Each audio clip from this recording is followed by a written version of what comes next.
আপনি কি জানেন যে বাঙালি আজ একটু লুচি আলুর দম খেলেই অম্বলের ওষুধ খোঁজে? সেই জাতিই আজ থেকে 900 বছর আগে জগন্নাথ দেবের জন্য 56 ভোগ রান্নার রেসিপি তৈরি করেছিল।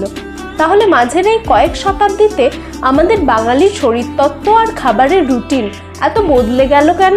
এর পেছনে একটা বড় ভূমিকা রয়েছে ইংরেজদের। তারা এসে আমাদের হাজার বছরের পুষ্টিকর খাদ্যাভ্যাসটাকে পুরো ধ্বংস করে দিয়ে গেছে।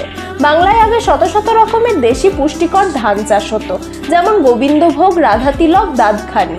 এক একটা চালের পুষ্টিগুণ ছিল এক এক রকমের। কিন্তু ইংরেজরা তাদের নিজেদের ব্যবসার মুনাফা লুটতে জোর করে নীল, পাট আর সস্তা ক্যাশ ক্রপ এবং কিছু হাই ইল্ড চাল চাষের চাষিদের বাধ্য করে। শুধু তাই নয়, বাঙালি কিন্তু আগে সকাল বিকেল চা খেত না।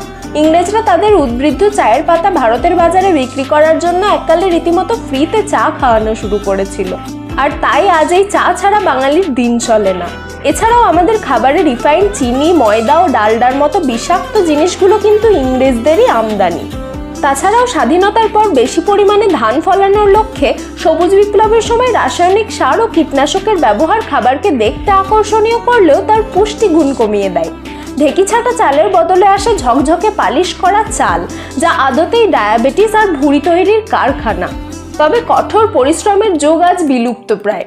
বর্তমানে আমাদের খাবার হয়েছে অতি প্রসেসড, ফলে আগে যা ছিল শক্তি আজ তাই ফ্যাটে পরিবর্তিত হয়ে রোগ বাড়ানোর কারণ হয়ে দাঁড়িয়েছে।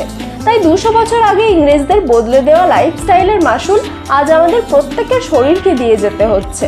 আপনাদের কি এই চরম ঐতিহাসিক সত্যিটা জানা ছিল? তা কমেন্টে জানান।